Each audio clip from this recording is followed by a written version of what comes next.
começando mais um episódio e trazendo ainda mais informação para você. Eu sou a Nanda Leite, mentora de mães. Aqui no canal você encontra diversos assuntos sobre maternidade. Toda semana tem episódio novo, então vem comigo pro nosso Mãecast.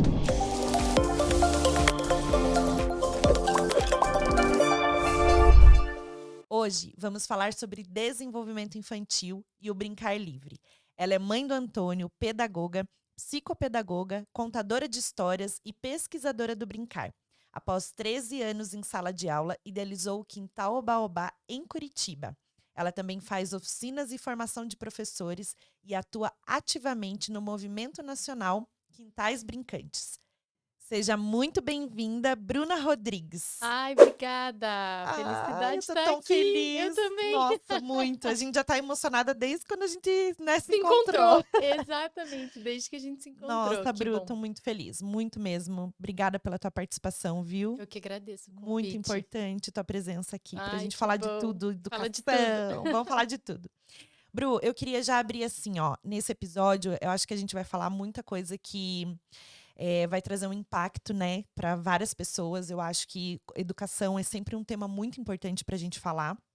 Mas eu queria já abrir assim, por que pedagogia? Por que você escolheu pedagogia? Ai, eu acho que eu tive a melhor inspiração, que foi minha mãe. A minha mãe foi educadora, se aposentou como educadora da prefeitura. E a minha mãe, ela nunca foi aquela educadora escolarizada, com pedagogia, com pós, entre outras coisas. Ela foi para mim, e é para mim, né? Esse referencial de educadora do colo, do afeto, da escuta, né? Eu acho que foi por isso uma das razões da minha escolha de pedagogia. Eu lembro que na minha primeira turma, no meu primeiro grupo, que eu, né, fui convidada para ser professora regente, ela falou assim, era uma turma de grupo 1 de uma escola aqui de Curitiba, e ela falou assim para mim, eu falei, mãe, eles choram, mãe, eu não sei o que fazer, eu tinha 17 anos. Falei, mãe, eles choram, eu não sei. Daí ela falou, filha, lava o rostinho, dá um colo, dá um carinho, que fica tudo bem. E foi um conselho que eu levei para minha vida, assim, o que é esse colo? O que é essa escuta? O que o choro de uma criança está contando pra gente, né? Então, acho que para te responder, a minha mãe, sem dúvidas, A a tua minha mãe, maior inspiração. a minha maior inspiração, a maior de todas. Maravilhosa, porque vem de mãe, vem de colo, vem de Sim, inspiração, vem de tudo, né? com Então, certeza, com certeza. é emocionante É mesmo. emocionante. Quem for no quintal, às vezes ela entra lá, ela mora bem pertinho do quintal, às vezes ela chega, dá uma espiada, sai, ela é bem... Hoje ela já tá aposentada, tá curtindo a vida viajando, né? Vai E chegar a nossa hora. essa conexão que você tem com a pedagogia é muito forte mesmo, né? Com as Muito, crianças. com E certeza, é maravilhoso, né? com certeza. Ô, Bru, e o quintal? Você falou aí já o quintal, já vamos falar. O que é o Quintal Baobá? Que é maravilhoso. Eu quero falar, porque eu amo o Quintal Baobá. A minha filha frequenta os fins de semana quando tem as festinhas, né? As festas Sim, afetivas, que a gente chama. Inclusive, eu fiz recentemente a festinha de 3 anos foi dela bem lá. lindo. Bem lindo, meu Deus. E é bem isso, né? É um lugar afetivo, é um lugar de acolhimento. E eu queria que você explicasse o que é essa proposta maravilhosa que eu amo do Quintal Baobá. Ai, já contou tudo, isso mesmo. Eu acho que o quintal, no primeiro plano, assim, Nanda, é esse lugar que acolhe a criança. Eu costumo dizer que é um lugar que cabe a criança, né? Então, na sua proposta mais nuclear, assim, mais eh, norteadora, é tempo e espaço para brincar. Acho que a gente vai falar disso, né? Da urgência e da necessidade da criança ter tempo e espaço para brincar, tempo e espaço para viver. Então, o quintal, objetivamente, é um lugar de brincar, é um grande quintal de brincadeiras, né? Esse chão, a minha infância foi marcada num chão de quintal, na rua, né? Brincava de pé no chão. Então, acho que fisicamente o espaço quintal, ele tem todo um arquétipo, ele traz uma narrativa que traz memórias, né? Esse pisar nesse chão descalço, né? Acho que acessa camadas de ancestralidades, né? Do nosso fio de humanidade, né? Quem somos, como nos construímos, né? E sobretudo na primeira infância, né? Que é o início de tudo. Então, o quintal é um lugar para brincar com tempo e espaço, né? E aí, claro que isso se desmembra por como nós fazemos, o que a gente entende como valor, quais são os valores do quintal, né? O que a gente coloca como prioridade nessa relação da criança. Aí é como você falou, esse acolhimento. Como que a gente acolhe? Como que a gente escuta? Fala-se muito de pedagogia da escuta, né? Mas o que é escutar efetivamente as crianças? O que as crianças estão querendo nos contar depois de uma pandemia? Depois, quase depois, né? É. O que as crianças querem nos contar? Qual é a nossa disponibilidade em ouvir as crianças? Como que a gente ouve? Né? Só com o ouvido? Ou é esse colo que escuta também? O silêncio, né? Que acolhe? Então, o quintal hoje ele funciona, dando sequência aí na tua pergunta, ele funciona durante a semana, com grupos fixos. O que são esses grupos fixos? Crianças que frequentam o quintal a longo prazo, né? É comum vermos espaços de brincar ou casas de brincar que tem uma característica muito pontual. Ah, então você precisa fazer a unha, você deixa a tua criança lá 1 hora e depois vem buscar. A gente não acredita nisso. Não é que a gente não acredita nisso. A gente entende que as crianças constroem relações com o espaço, com as pessoas, com os adultos. Isso leva tempo, né? Então, a gente acredita em relações, construções de relações baseadas no diálogo, no afeto, na escuta. Então, essas crianças que frequentam o quintal, frequentam a longo prazo, né? Então, elas podem frequentar 2, 3, 4 ou todos os dias. Por um perfil muito nosso, da nossa prática, do que a gente acredita, as famílias que nos encontram, eu falo que nos encontram mesmo, né? Porque é um olhar de surpresa. Ah, eu não sabia que isso existia, né? Então, é um Sim, encontro eu. mesmo. Então, é esse encontro. As famílias que nos encontram, seja por compartilhar dos mesmos valores que nós, dessa infância com mais tempo, dessa infância mais calma, dessa infância com brincar efetivo, escolhem que a criança vá para o quintal e não vá para a escola. Tá? O quintal não é escola, ainda acredito que tão cedo não será. E corta essa parte. Não posso dar spoiler. Ah, eu acho que eu vou virar escola. Tá? É? Tô sentindo. Tá. Mas ainda o chamado tá Não, a chegando. gente não vai cortar, porque daí, de repente, lá na frente você quer falar, aí já tá lá, já tá Já gravado. tá lá. Então, essas famílias que nos encontram, seja por compactuar dos mesmos valores que nós, escolhem a criança estar no quintal e não ir para a escola. Então, no quintal, a gente atende crianças de 2 a 4 anos, por conta da linha de corte, né, da obrigatoriedade escolar, que é a partir dos 4 anos. E também temos grupos de bebês, crianças de 12 a 24 meses. Também frequentam o quintal 2, 3, 4 ou todos os dias, né? Também nessa frequência contínua, né? Nesse vínculo que é contínuo entre famílias, criança e quintal. Tem os grupos de manhã e os grupos à tarde. E aí as crianças são de que faixa etária? Assim, os grupos são misturados, as idades. O grupo são misturados as idades. No grupo da manhã, por um perfil mais de contraturno, eu imagino, a gente tem crianças de 5 e de 6, mas não é tão comum. A maioria a faixa etária mais predominante no quintal é de 2 a 4 anos, tanto de manhã quanto à tarde. E o grupo de bebês funciona todos os dias à tarde, e agora em agosto a gente vai abrir um grupo de bebês de manhã também. Legal. Quando você pergunta se eles brincam juntos, é curioso essa pergunta. E bem pertinente. Bruna, mas assim, eles ficam todos juntos o tempo todo? Por a gente entender que cada criança, às vezes por uma diferença de 3 meses, 6, os interesses são diferentes, os brincares, as linguagens, o modo de se movimentar e aproveitar o quintal pode ser diferente. Isso a nível de desenvolvimento infantil mesmo.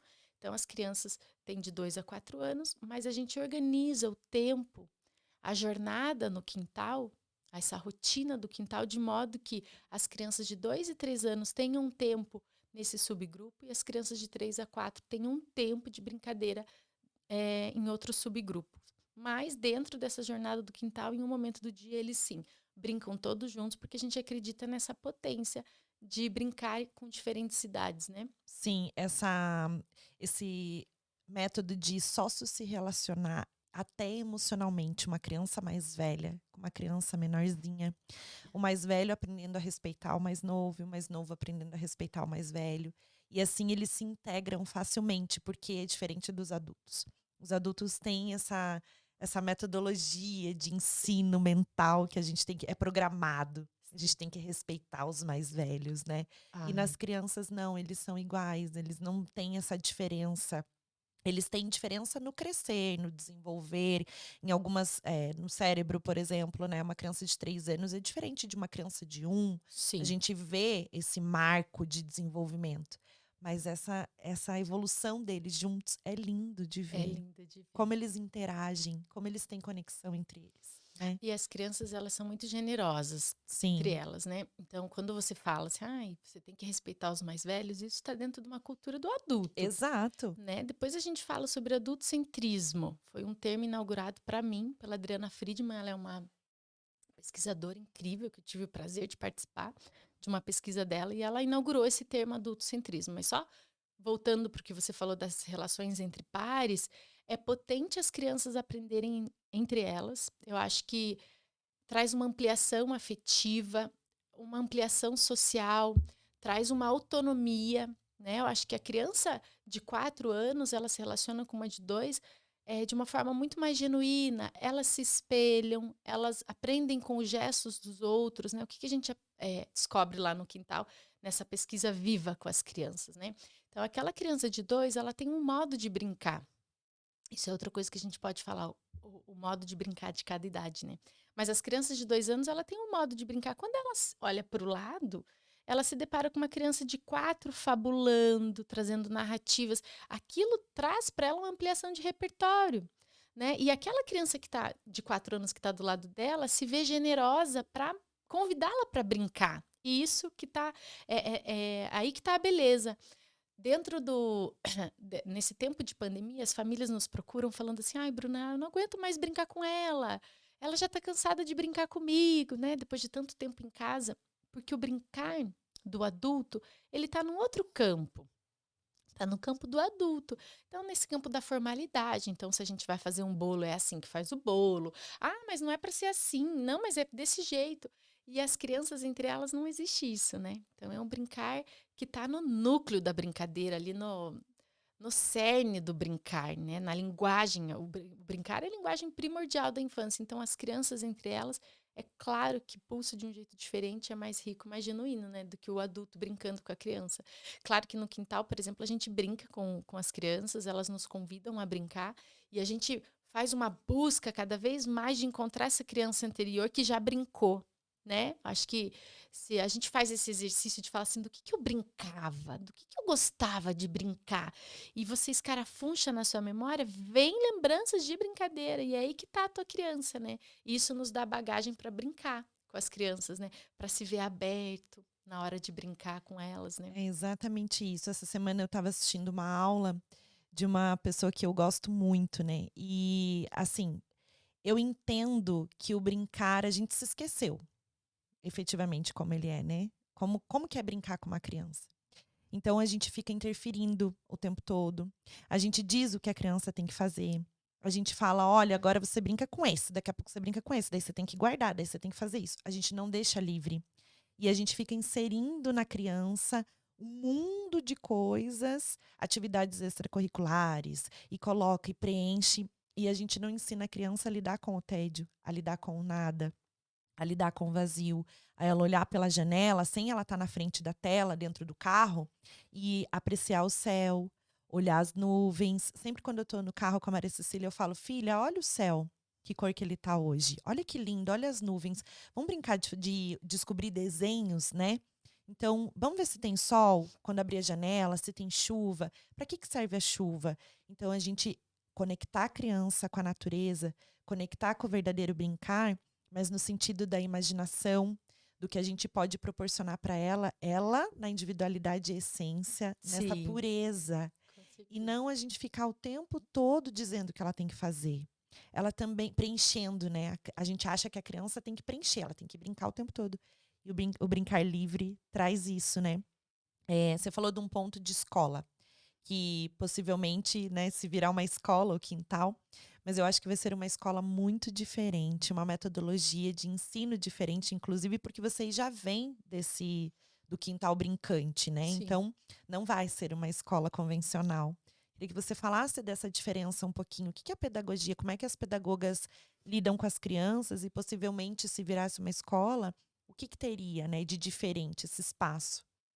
É bem legal isso que você falou das atividades extracurriculares e como eu acho que a sociedade ela se acostumou a recortar o tempo da infância, né? Então tem tempo para tudo. Então agora, e a gente na nossa pressa de adulto, porque a vida do adulto é muito apressada e a gente acaba engolindo as crianças na nossa pressa, isso acho que é uma provocação para todo mundo que se dedica assim a estar com as crianças, né? Como que o teu tempo está engolindo o tempo da tua criança, né?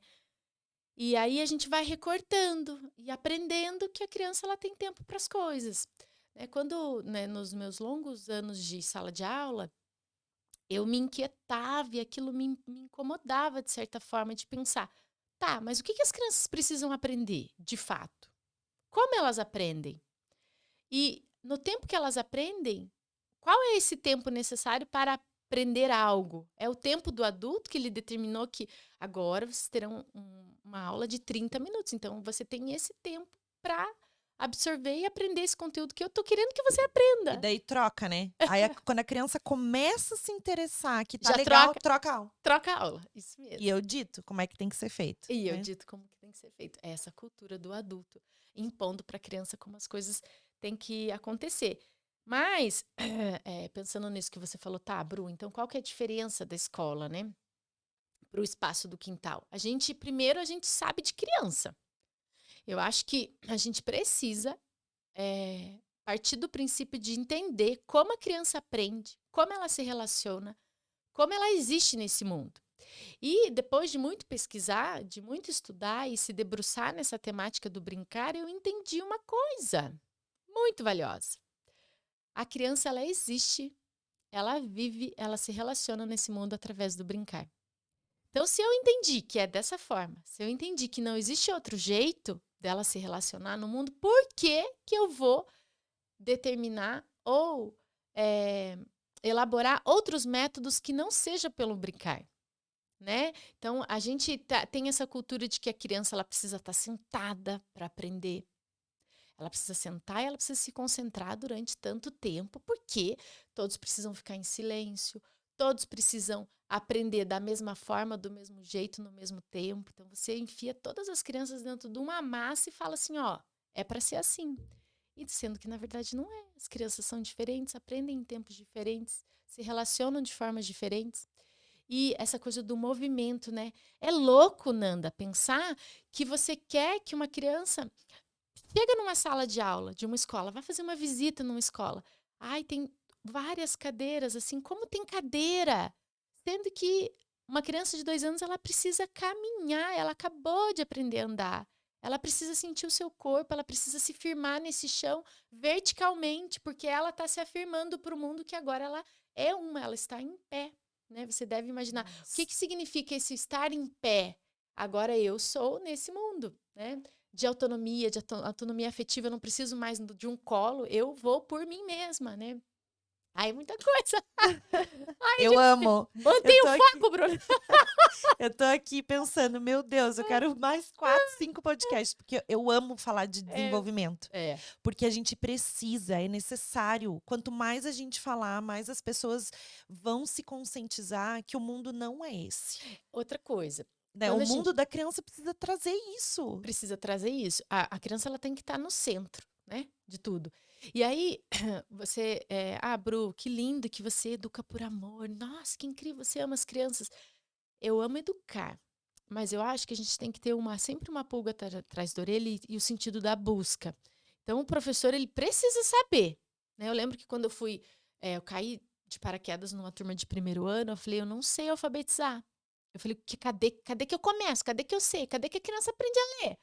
Porque a gente tem corporalmente na nossa memória afetiva, física e de tudo, a forma como nós fomos alfabetizados. Isso conta muito para a forma como a gente vai alfabetizar.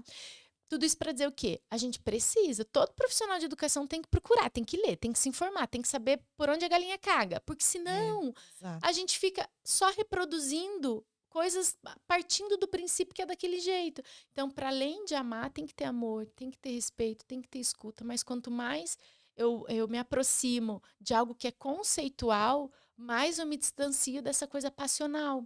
E esse passional que traz a memória de como nós fomos educados. Isso vale para nossa maternidade, né? A mãe que nós Sim. tivemos, enfim. Aí é uma outra coisa. É Mas a porque é educação é igual. disciplina, né? Eu acredito que as pessoas acreditam assim. Educar é disciplinar, Disciplinar. né?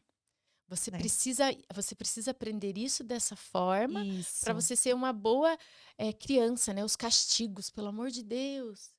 Deixa a criança de E não castigo. só isso, né? A criança, a gente fica intitulando a criança. Então, por exemplo, ela vai para a escola, daí fala, é sempre assim, ela vai, olha para a criança e a primeira pergunta, né? Tem muita gente que faz isso e comigo já fizeram muito. Ela vai para a escola? Ela já sabe as cores? Aham. Não, e aí assim, Ela já sabe as letras? a pressa, né? A pressa. Eu tenho que inserir uma língua desde pequeno, porque daí, claro, a gente sabe das janelas, a gente sabe que a criança tem algumas, né, sensibilidades em tempos diferentes. Mas insere língua, aí uma atividade extracurricular, eu vou inserir um judô, um balé, uma natação, porque assim, esporte é uma coisa, brincar livre é outra.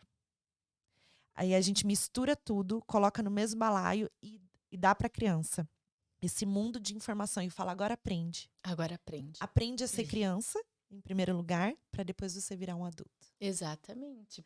E quando você fala assim, aprendeu as cores, ela já sabe as cores, já sabe os números, é muito comum essa disputa, né? Eu acho que é bem feio isso. É. Mas nossa, ela já sabe, ela ainda não sabe as cores? Nossa, mas ela ainda não sabe os números, o meu conta até 10 em inglês. Então você impõe à criança a responsabilidade de fazer uma coisa partindo do princípio medíocre de que ela precisa saber aquilo naquela idade, né? Então a gente precisa desconstruir muitas coisas, a gente precisa buscar informação, a gente precisa entender sobre criança, pensando na jornada lá da educação infantil, historicamente. Há pouco tempo fala-se de educação infantil, há pouco tempo a sociedade tem se debruçado a pensar. Então, é tudo muito recente, né? Falar de desenvolvimento infantil, falar da importância da primeira infância, falar de um currículo que acolhe o brincar livre, né? Então, hoje, o brincar livre na BNCC está como um direito. É importante a gente falar que o brincar é um direito, um dos 6 direitos primordial na infância. Então, a escola ela precisa acolher o brincar, e não é só no tempo que sobra, não é só em 30 minutos de recreio, né? É muito triste pensar que a maioria das escolas elas destinam ao brincar uma parcela mínima da jornada da criança, sendo que tem que ser o oposto, né? A criança, o brincar ela é a atividade principal na vida da criança. Então, quando a criança acorda, ela vai tomar café, ela vai brincar com o copo do café, ela vai brincar com os sucrilhos, ela terminou de tomar café, ela vai brincar. Na hora do almoço, na hora de escovar o dente, ela quer brincar com a escova de dente, porque é a ação principal da vida dela. E é a forma como ela descobre o mundo. Então, quando eu me questionei assim, como que a criança aprende, pelo amor de Deus? Será que é dessa forma que eu tô reproduzindo dentro dessa escola que eu tô? E aquilo foi reverberando e foi me inquietando. Eu falei, não é dessa forma que ela aprende, não é numa folha de A4 colando o grãozinho ali, né? E aí eu entendi que a criança ela aprende pela brincadeira, pela exploração dos materiais disponíveis, né? Que primeiro um bebê ele brinca com o objeto, ele explora, ele rola, ele aperta, ele transvasa, ele aprende o mundo tateando, pondo na Sim. boca, Sensorial, sensorial. cognitivo. E aí, depois que ele brincou com, lá pelos 2 anos e meio, ele começa a brincar de. Então, aquele copo vai virar um negocinho, uma comidinha, vou fazer isso aqui, é a mamãe, é o papai. E aí a criança começa a brincar de. E é nesse brincar com e nesse brincar de que a criança vai aprendendo o mundo, né? Vai associando as relações, que tudo que envolve o mundo é gigantesco, né? Sim. Para uma criança que acabou de sair da barriga da mãe, né? Então ela descobre o mundo pela brincadeira, né? Os primeiros gestos do bebê é um modo de brincar, e aquele modo, ao passo que ela vai crescendo, vai aumentando e vai, né, vai sendo a forma dela ser e estar no mundo efetivamente, né? Então, quando fala assim, mas brincar é para quê? É para se desenvolver socialmente, cognitivamente, afetivamente, né? Na brincadeira, a criança lida com aspectos de frustração, resiliência, empatia, né? Como que eu me coloco no lugar do outro, né? O temido conflito. Ai, ela vai na pracinha, ela puxa o brinquedo. Claro, ela tá Sim. desejando, não tem nada mais importante que desejar.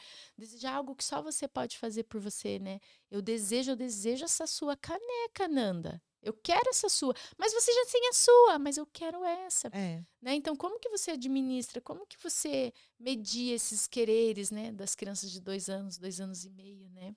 Outro tema, Nossa. só conflito, gente. Como medir conflito?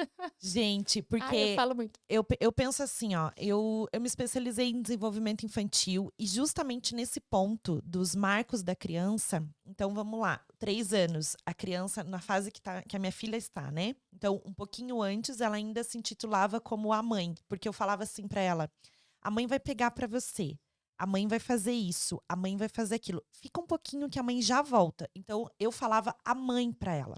E aí, como que ela se intitulava? A mãe. A mãe.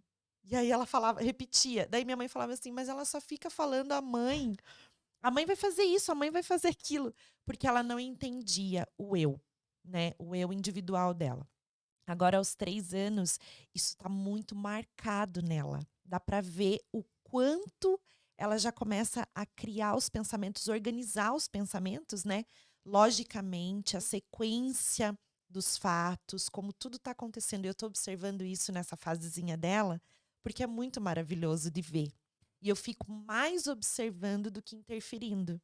Então, quando ela tá fazendo alguma atividade, eu vejo que ela tá ali se desenvolvendo, tentando se concentrar, ela não consegue. Isso que você falou, a resiliência, tudo ela vai criando, ela vai imaginando, ela vai se concentrando através do brincar.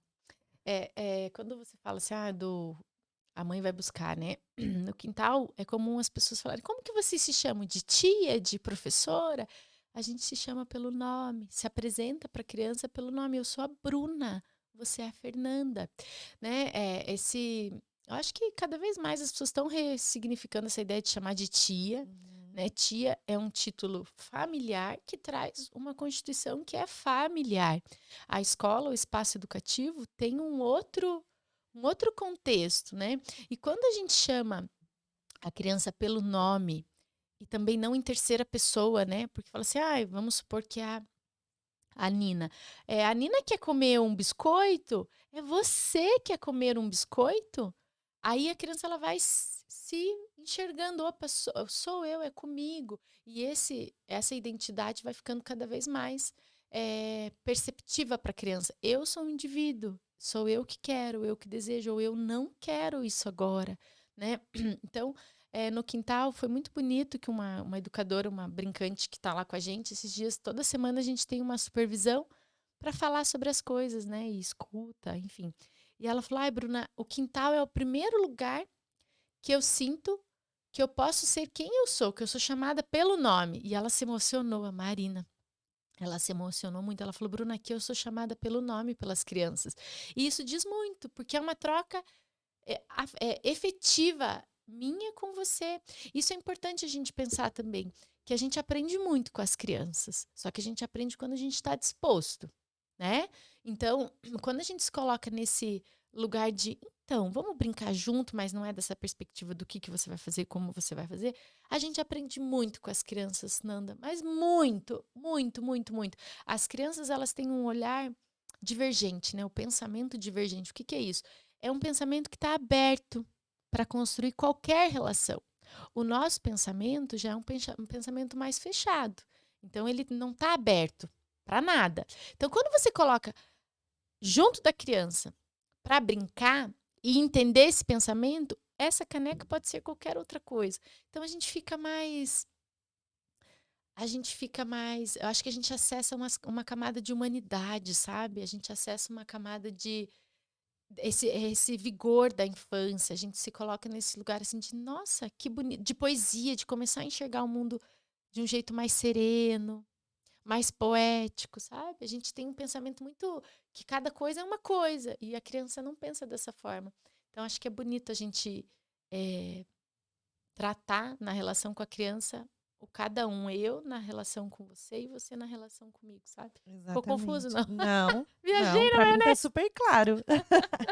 E a gente Ai, pensa assim, ó, ai, a gente tem esse costume, né? Eu falo a gente, né?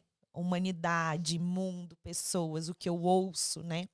Então, eu penso assim, quando a gente olha uma criança, a gente pensa assim, nossa, que agitado, ele não para. E a gente começa a colocar nomes, né? sim. Eu ouço assim, ó, nossa, que criança atentada, não para. Primeiro rótulo que a gente coloca nessa criança, né? E que O- ela escuta. Exato. Ou então, a gente coloca na criança que fica sentadinha, assim, concentradinha, a gente fala assim pra ela: nossa, que boazinha que ela é, né? E aí a gente começa lá, ó, colocar todos os títulos da infância que você já tem essa infância que as pessoas te colocam esse rótulo e você cresce com aquilo, Cresce com aquilo. né? E as crianças elas têm essa cabeça diferente. Então, você que fez, né, que você é contadora de histórias antroposófica, né? A gente vai falar um pouquinho disso também, que eu quero que você fale. Mas na antroposofia eu também acredito muito, é uma ciência, né, espiritual. A gente traz essa metodologia para Waldorf, outros métodos que tem o brincar livre, tem tudo a ver, e é o que eu acredito. Porque cada criança tem uma individualidade, Sim. tem uma essência, e quando a gente olha uma criança que está correndo, como é que a gente equilibra o sentir dessa criança? Porque ela está só agindo, ela não está não tá, tão centrada no pensar, ela está só no agindo No, no corpo. no Aham. corpo, né? Que é ai, me fugiu a palavra agora. É metabólico, senso motor dela. Então, tá o tempo todo correndo. E aí, como é que a gente equilibra o sentir dessa criança? Como é que a gente traz ela mais para concentração quando eu tiver que fazer um combinado com ela? Então, é esse olhar. Uma criança que a gente intitula como boazinha, que fica sentadinha, como é que a gente também traz ela para o sentir? Por quê? Porque aonde que está o equilíbrio dela? No pensar, não está no movimento, igual a criança que só corre. Está no pensar. Então ela pensa muito, muito, muito e ela sofre. Como é que a gente traz ela para o sentir? Então, todas as crianças, independente da faixa etária, independente do seu jeitinho, o que ela faz, a gente tem que equilibrar o sentir. Quando que a gente enxerga isso? No brincar. No brincar. Isso mesmo. E tudo é equilíbrio, né? Aquela criança que cognitivamente ela mostra para nós que ela tá que ela tem né, uma aptidão maior, né? Então, que tem crianças que, desde muito cedo, ou para fala, ou para o próprio movimento. Há crianças que são mais corporais, outras crianças que são menos corporais. E isso, na observação, a gente já percebe, né? E tudo é o equilíbrio. Então, para aquela criança que ela cognitivamente ela é muito acima da média, vamos dizer assim, lembrando sempre que existem os marcos de desenvolvimento, mas a gente tem que sempre ter o cuidado de ver o que a criança já nos mostra, né? Como mães assim, ele ainda não fala, ele ainda não anda, ele ainda não isso. Tá, mas o que que ele faz? O que que ele já faz? O que que ele já mostra para nós, né? Então, sempre que fala de desenvolvimento infantil e dos marcos, eu gosto de falar isso. A gente tem que perceber o que a criança já nos faz e devolver isso para ela, porque eu acho que é respeitoso com a criança, mostrar as conquistas e o que ela já faz, né? Mas falando disso do equilíbrio, então aquela criança que cognitivamente nossa, ela fala muito, ela já sabe os números, é boa em matemática, vamos pensar em crianças maiores, né? Tem que equilibrar, ela tem que não, né? Isso eu aprendi também, acho tão bonito, ninguém tem que nada, a gente pode, É, né? Aquela criança, ela pode, de repente, em aspectos sociais, ser uma criança mais introspectiva, né? Ou aquela criança que é muito corporal, que eu acho que é aquela criança que mais incomoda, que os educadores, as mães, as famílias ficam mais incomodados com aquela criança que não para quieta. Como que eu acolho? Então, como que eu trago essa criança? Isso a gente vai falar dos espaços preparados. Como que eu trago essa criança para um momento de pensamento, isso. de uma concentração, né? E é curioso que a gente exige das crianças uma concentração que está no fazer do adulto, né? Então, nossa, ela não se concentra para fazer essa pintura nessa folha, mas será que aquilo desperta nela o interesse de ficar, né? Então, quando Às vezes ela quer fazer uma outra atividade, que ela ia se concentrar muito mais, só que a muito gente não tem aquele olhar, né? não tem aquele Então a olhar, gente aí é que tá, você quer que a criança pinte, mas ela não quer pintar, não ela quer quer, brincar de areia, por de exemplo. areia. Por isso o brincar, né? E assim, lá no quintal, como que a gente, Bruna, mas tá, o brincar ele é livre. Então vamos contar primeiro o que é brincar livre. Sim. O brincar livre é toda atividade iniciada e conduzida a partir do interesse da criança. O que isso significa, Bruna? Que a criança, ela, a partir de um espaço preparado, que eu já vou contar sobre isso, ela vai brincar a partir do interesse dela. E aí, claro, que nós adultos, a gente precisa de antemão preparar esse espaço para ela habitar. Né? Então, tá, Bru, lá no quintal é brincar livre, as crianças fazem o que elas querem, a hora que elas querem? Sim e não. Então, nós, como educadores, lá do quintal, a gente prepara esse espaço. Então, isso inclui curadoria de material, diferentes contextos para brincar. E aí, quando a criança chega, ela se depara com aquele quintal todo preparado. Eu costumo dizer que o brincar ele é como alimento. Por quê? Ele é necessário mais de uma vez no dia. Então, a gente não toma café da manhã, a gente Sim. não almoça, a gente não come aquele lanchinho da tarde porque a gente está com fome. Aí vem uma frutinha, depois a janta, de repente uma masinha antes de dormir. Então, a gente come várias vezes no dia para nutrir o nosso corpo, certo? O brincar é igual. Então, a criança ela precisa se alimentar várias vezes no dia para alimentar o seu imaginário, a sua vida criativa, né? E aí a gente come arroz e feijão todo dia, Nanda? Não. A gente põe uma saladinha, tem que ter 5 cores no prato, né? Tem que oferecer uma variedade de frutas. Qual fruta que tem vitamina C, qual não tem? Então, trazendo isso para o brincar é igual. Então, a gente vai propor diferentes contextos para que ela se alimente desses diferentes contextos de brincar a partir da sua necessidade, a partir do seu interesse. Então, lá no quintal as crianças chegam, então tem contexto, um determinado contexto na areia, para ela explorar a textura da areia, o transvasar, tem um contexto para ela brincar com água. Então, diferentes vasilhames para ela brincar com água, tem potes pequenos, potes grandes, como que ela vai entrar em relação? Porque o brincar é entrar em relação. A criança ela está entrando em relação com o mundo, com os materiais. Então, qual material que eu coloco à disposição da criança para que ela entre em relação, para que ela desloque o pensamento? Porque quando a criança ela brinca, ela está investigando. Isso é importantíssimo contar. As crianças, elas investigam, elas testam o tempo todo. Aquele bebezinho que joga a bola no chão, que 700 vezes você acha que ele está fazendo para te provocar, ele está fazendo conexões, tendo um processo de elaboração. Ele está ouvindo o som daquela bola cair. Ele está testando, sim, para ver se toda vez que ele joga você pega.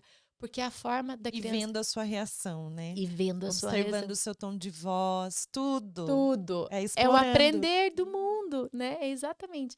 Então, essa variedade de espaços para brincar, ele oferece à criança a oportunidade para exercer o seu direito mais legítimo, que é brincar. Então, a criança brinca a partir do seu interesse. Voltando no que a gente estava falando da concentração, tudo que a gente gosta de fazer, tudo que é gostoso de fazer, a gente fica ali um tempo, né? O hobby para o adulto, né? Ah, eu gosto de me maquiar, eu fico tempo ali. Ah, eu gosto de bordar. Ai, quando eu estou costurando, o tempo, nossa, passa que eu nem vejo. Tudo que a gente gosta de fazer, a gente dedica uma atenção para aquilo. Então, o mesmo é para criança. Ai, o Pedro, ele não para. Ele não gosta de brincar com nada, mas carrinho ele gosta. Então, qual é o contexto, qual é o espaço preparado que eu vou oferecer para que o Pedro brinque naquilo que ele está demonstrando interesse hoje? Pode ser que amanhã ele não goste mais, né? De brincar com aquele brinquedo, com aquela materialidade. Então, tudo isso para contar que o nosso olhar e a nossa visão do comportamento da criança tem que ser desconstruído, tem que respeitar a necessidade e a demanda daquela criança naquele momento. Então, pode ser que naquele tempo, naquela faixa etária, ela esteja mais. O corpo dela está pedindo para ela subir. O corpo. Ai, essa criança ela fica querendo subir nas coisas. Então, que contexto que eu posso propor que dê vazão a esse corpo que está querendo movimentar, que está querendo subir? Né? Essa criança que está muito quietinha, que está brincando muito sozinha, que contorno que eu trago para que ela amplie as relações dela, para que ela comece a brincar com outras crianças, né? E entrelaçar esses brincares que até hoje é tão individual, né? E é importante falar também que as crianças, que tudo bem a criança brincar sozinha, Isso eu falo muito no Sim. quintal. As crianças, elas chegam, cada uma vai para um lugar para brincar. Às vezes, a Nina vai estar ali meia hora brincando sozinha na areia. E tudo bem, né? Ela não precisa de um adulto ali com ela, ou ela não precisa tampouco que uma criança esteja brincando com ela para dizer que aquilo tá bom, né? O papel do adulto no quintal, ele tem uma distância que ela diz assim: eu valorizo o que você está fazendo. Olha que legal, eu tô aqui, eu tô percebendo o que você está fazendo e eu tô aqui se você precisar de mim. Qualquer coisa você me chama. E as crianças, elas sabem que eles têm esse adulto para contar, que não precisa ser esse adulto que, ai, vamos lá fazer junto, brincar junto. Não, ela tá bem, ela tá autônoma, ela tá serena, ela tá brincando envolvida. Se ela precisar, ela vai me chamar. E aí esse adulto disponível. E que se ela te convidar para brincar junto, vai brincar, mas que se precisar desse tempo de estar sozinha, né, de estar só brincando, tá tudo bem também. É ali que há essa conexão, né, com tudo. Quer um pouquinho mais de água? Eu quero. Você alcança, Fabrício, por favor, pra gente. É, Bru, eu Nossa, queria muita coisa. 2 pontos, assim, que você estava falando e eu Muito vou bem. resgatando, né? Eu acho muito importante. A desconstrução que você comentou. Quando a gente pede para uma criança fazer um desenho, por exemplo, né? E aí, o que acontece? Eu vou falar o meu desenho para você e você vai me dizer se é exatamente assim ou não que você desenhava quando você era criança, tá? A minha casinha, ela tem chaminé. Na minha paisagem tem montanhas. O sol, O sol, ele a nuvem. tem risquinhos. A nuvem. Tem gaivota. A Aquela casinha, gaivota que é só assim. isso. A minha gaivota é assim. É aquele Vzinho. A Uhum, tua também? uhum. A gente tem a graminha assim. Assim. O sol é sempre com risquinho, né? Uma árvore com maçã. A árvore com maçã. E o meu tinha casinha de cachorro. Então, vamos lá. Fabrício, o teu desenho era assim? Quando era pequeno? Não? O do Fabrício não é. Vamos falar sobre desenho. Ai, adorei. O desenho, ele mostra o quanto a gente foi disciplinado até no desenhar. E Por que uma árvore com maçã? Me fala. A minha árvore, ela não pode ter outra coisa, ter só folhas, ela ser toda desconstruída, linda, grande, ou só a árvore. O sol, quem disse que o sol é uma bolinha com raios assim? Quem falou isso? O sol nem é assim. A gente tem essa visão do sol porque alguém disse pra gente que o sol é assim. Só que eu posso desenhar o meu sol, um monte de risco assim, ó, uma bola inteira e pronto. Então, no desenho que a gente pede pra criança desenhar, a gente não dá uma folha em branco. Sabe o que a gente faz? A gente compra livros pra criança pintar, né? Prontos. pronto, E com fala assim, ó, estereótipo. pinta aqui, só que aprende a Não pode ir pra pintar, fora. não pode ir pra fora. Nossa, Exatamente. eu fui massacrada por não conseguir não pintar pra fora. Então, É, fala do desenho. Vamos falar do desenho. Curioso, porque todo ano a gente tem 2 mostras de processos no quintal, contando o percurso das crianças e um pouco do nosso fazer para as famílias, né? E esse ano foi linguagens infantis, o tema da nossa mostra. A gente inaugurou no início desse ano um ateliê, um grande ateliê lá no quintal. E pensando nisso, Loris Malaguzzi, ele é um educador lá da Itália, em Reggio Emília, que ele traz essa perspectiva das 100 linguagens da criança. O que é isso? É contando que a criança ela se comunica de diferentes formas, pela dança, pelo movimento, pelo silêncio e pela forma de grafar, pela forma de marcar, né? Eu dei um exemplo que para mim ficou muito claro, né? Quando um bebê, qual que é a primeira forma de linguagem de um bebê? Quando ele nasce, saiu da sua barriga, é o choro. Depois desse choro, ele vai virando meio que um balbucio. Aí tem a primeira palavra mamãe, talvez. Aí depois começa já a fazer frases, né? E aí 2 palavrinhas, eu quero mamar. E aí essa frase vai ficando cada vez mais construída até que seja constituída para nós uma linguagem eficiente, vamos dizer assim, né? Que a criança fala, a gente entende o que ela quer. Tá, Bruno, mas por que você está falando isso? O desenho é uma linguagem. E como tal, ele quer contar alguma coisa. Então, imagine aquele bebê que primeiro, aquela criança que primeiro faz aquela garatuja, aquele rabisco. É o balbucio, amor. A diferença é que quando um bebê balbucia, a gente fala assim, ai, tinha mamãe que fala, sua mãe de mãe. É bem isso. E o rabisco da criança, ela não quer contar nada, não diz nada. Ai, mas aqui, ai, você só rabiscou. Aí depois desse rabisco, ele começa a criar um pouco mais de corpo e fica aqueles desenhos de batata, que é um círculo grande com perninha. Aí depois fica um pouco mais elaborado esse desenho, daí tem um chãozinho, né? E aí começa a ter mais elementos, né? E aí é a forma da criança comunicar alguma coisa. Quando a criança ela já tem uma fala mais desenvolvida, ela começa a contar história pra gente, né? Eu fui na casa da minha avó, foi muito legal, eu tomei sorvete. O desenho ele também traz narrativa, Sim. né? O que que você tá fazendo aqui? Ah, é você, a sua mãe e seu cachorro? O que que vocês estão fazendo? Ah, que legal, corococó. Então, a gente precisa valorizar o desenho como uma forma de linguagem e expressão.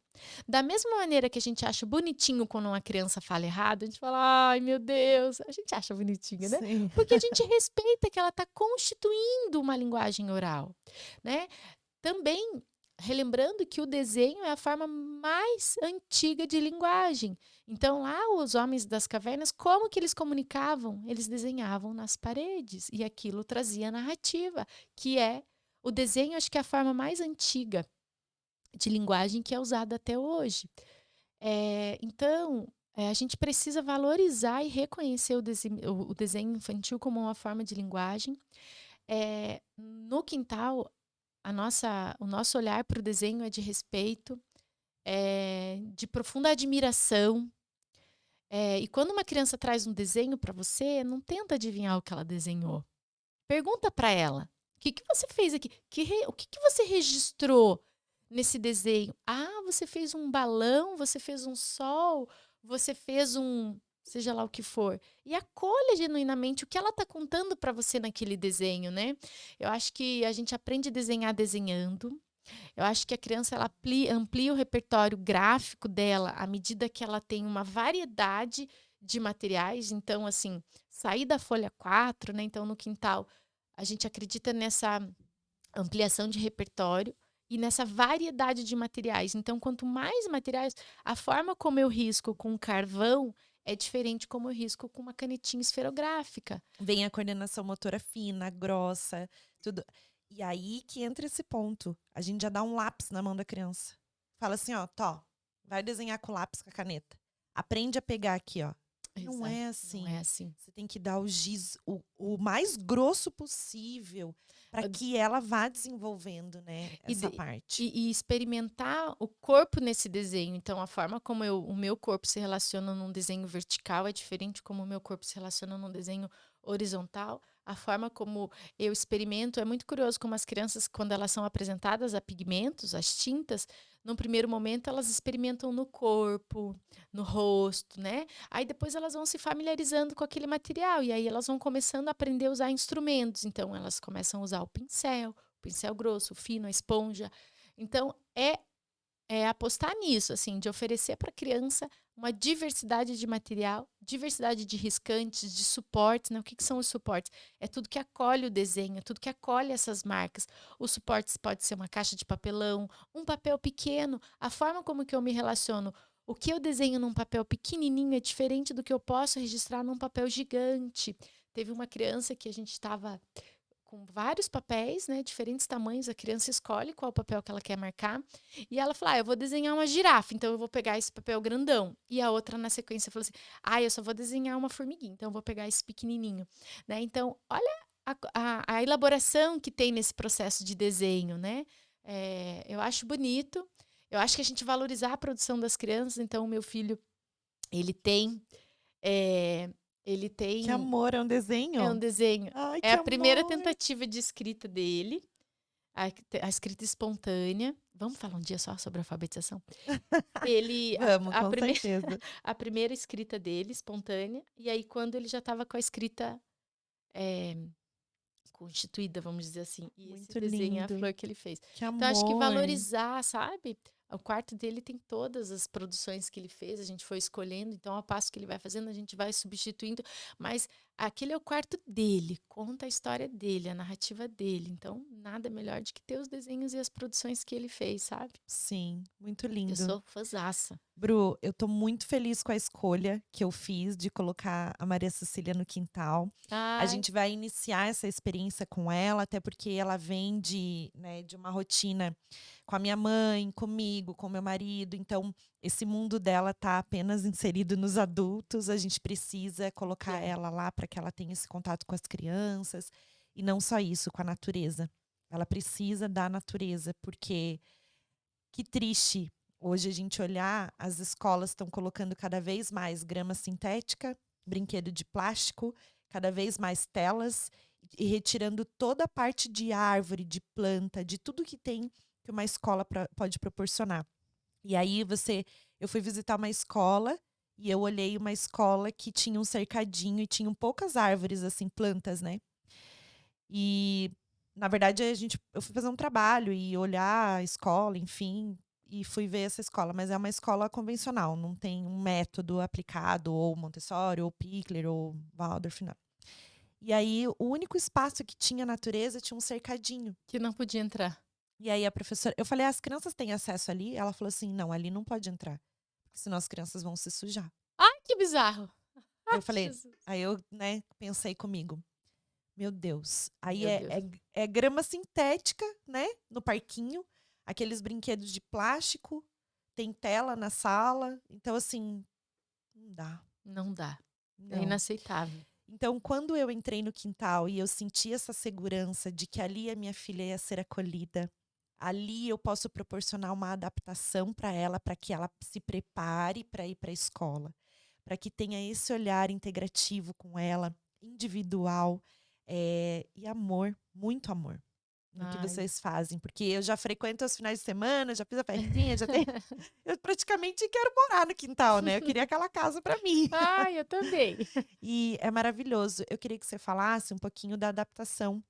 Adaptação, como que é feito esse acolhimento, né? Essa parte que é muito importante. Muito. E como deveria ser. Porque, assim, eu sei que as escolas fazem a parte da adaptação. Mas eu já ouvi mãe me contar. Fer, me ligaram da escola depois que ela estava chorando 2 horas. Depois me ligaram. Ai, que bom que você tocou nesse assunto. Uma das coisas que me inquietava na escola era o processo de adaptação. Então, a escola ela tem um rigor que é social, ela tem algo a entregar, ela tem muitas crianças, enfim.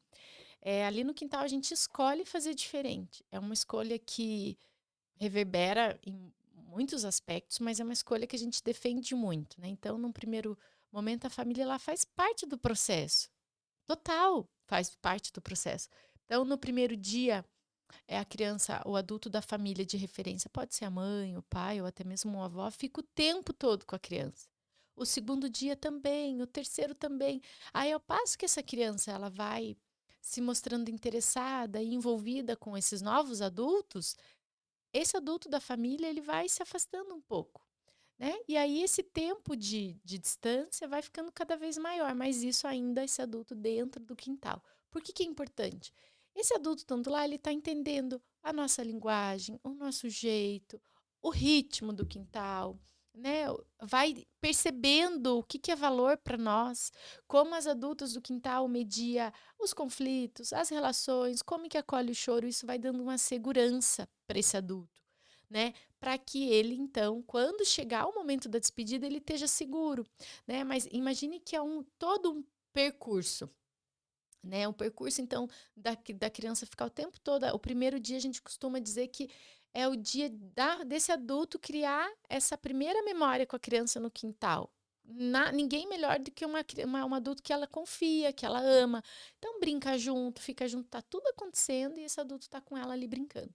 E aí, como eu disse, vai se afastando até que chegue o momento da despedida. Ah, Bruna, mas não tem choro? Choro é linguagem. Então, pode sim a criança chorar por saudade, contar que algo está incomodando, mas ela teve esse percurso, ela já teve um colo, né? Às vezes o que acontece também é desse adulto estar dentro do quintal, mas longe da visão da criança, E ele às vezes até escuta chorar. Nossa, esse choro é da Cecília. Olha, ela já parou de chorar. Ah, então. Isso te dá uma segurança. E dá uma segurança para nós. Para no outro momento, quando você não estiver mais ali, ela chorar, a gente já vai saber que ela já aceita o colo, que ela está envolvida com esse adulto, que ela encontrou uma outra pessoa que ela possa confiar. Porque na verdade é isso. O adulto da família precisa confiar em nós. A criança precisa confiar em nós e a gente precisa confiar no processo, né? Então tudo parte da confiança. Então, das famílias, eu fico muito feliz e muito emocionada até assim, com as mães que fazem acolhimento no quintal, porque elas trazem essa devolutiva de eu sei. Eu sei que se ele chorar, você vai me ligar. Já teve situações de eu ter que ligar mesmo e falar, olha, ele, diferente do outro dia que ele chorou e se acalmou, hoje ele tá com um choro que tá diferente. É diferente aquele choro que eu chorei um pouco, mas eu voltei a brincar. É aquele choro que eu chorei um pouco, acolhi um colo. Olha, a gente começou falando de colo nesse podcast, né? Então, o colo, ele conta muita coisa. Uma criança que aceita o teu colo, que pede o teu colo, ela tá dizendo assim, é igual quando uma criança cai e rala o joelho. A gente faz o curativo, a gente não pode tirar a dor dela que tá ali, mas a gente fala, olha, eu tô aqui do teu lado. Você quer brincar lá, eu posso levar você no colo, se você não, né, se tiver mancandinho. Então, a criança ela precisa encontrar nesse novo adulto colo e confiança para contar para ele, eu tô sentindo saudade da minha mãe. Porque vai chegar um momento que essa saudade ela não vai mais existir, que a experiência de brincar no quintal, a experiência de ter novos amigos, de correr e de participar vai ser muito maior. Mas o choro ele faz parte do processo, mas ele não é um método, né? Ai, deixa chorar que para de chorar. Né? É muito comum, nossa, como a gente recebe famílias no quintal que passaram por adaptações traumáticas, isso é muito triste mesmo. É injusto, é desumano, né? Deixar uma criança chorar por 2 horas, por entender que, daqui a pouco. Ou, sabe o que é louco? Que às vezes as escolas falam assim, mas como que eu vou ligar dizendo que ele tá chorando como se a gente não desse conta? Liga! Fala, olha, hoje não tá legal. Então eu aposto na adaptação que a família fica junto, porque daí quando chegar esse momento do choro, a família vai ter tido, sei lá, um mês dentro do quintal. Foi um mês que ela teve ali dentro vendo outras crianças chorar, vendo outros contornos que a gente traz, isso traz segurança. Então eu não vejo outra forma que não seja essa, né? Que bom, seja bem-vinda. Muito Que o teu obrigada. processo de acolhimento seja bem Eu tô aqui só internalizando o que você tá falando, porque eu acho que a adaptação é um grande marco para a criança, quando ela muito. vai para a escola, né. E a minha mãe falava assim: "Não, espera mais um pouquinho, espera ela crescer mais um pouquinho, espera ela sair da fralda", né, a minha mãe sempre falando assim para mim. Eu sei que esse momento vai chegar e que eu também vou, né, chorar, eu junto com ela vai chorar e eu também vou Vai chorar. chorar. E eu já tô preparando a cabecinha dela. "Filha, sabe o quintal que você gosta de ir lá?" Eu já tô conversando assim com ela. Então, mas ela fala assim: "Não, mamãe, você vai ficar junto, né? E o papai?" Então, assim, ela já tá me questionando quanto a isso. Eu sei que existe essa adaptação. E o mais importante é eu ter me preparado, é eu ouvir, é eu olhar para ela e perceber que agora ela precisa muito desse contato com a natureza, com as crianças, com outros Com adultos. outros Que não adultos. seja a minha mãe, que não seja eu, que não seja o pai dela. É uma ampliação afetiva necessária, né? Eu acho Eu vou que prepará-la para o mundo, vai eu tenho que prepará-la. exato. Então eu preciso que ela vá, Com porque, certeza. eu tenho que liberar isso. Então, filha, sabe, insegurança e é isso. E Tem acreditar que é no tempo, né? A gente é muito generoso com o tempo da criança. Claro que pela nossa experiência, a gente vai sempre trazendo um contorno, dizendo: olha, você viu que ela ficou um bom tempo longe de você? Então acho que dá para você contar para ela que você vai ficar sentado naquele banquinho, sempre ser verdadeiro. Lá no quintal a gente evita eh, a mãe sair sem se despedir. Então, isso é uma coisa muito importante. contar que tá saindo. Eu queria até reforçar isso, Bru, porque quando a gente vai se despedir da criança, a gente tem mania de fazer o quê? Ou quando a gente deixa com alguém, ou cuidadora, ou com a babá, ou com a avó, ou com o tio, a gente sai escondido Não e pode. deixa a criança chorar. Aí isso dá aquela sensação de desamparo, De de abandono, abandono, angústia. angústia, Então, não sei assim, para onde foi, cadê que foi. eu falo pra ela assim: "Filha, a mamãe vai trabalhar".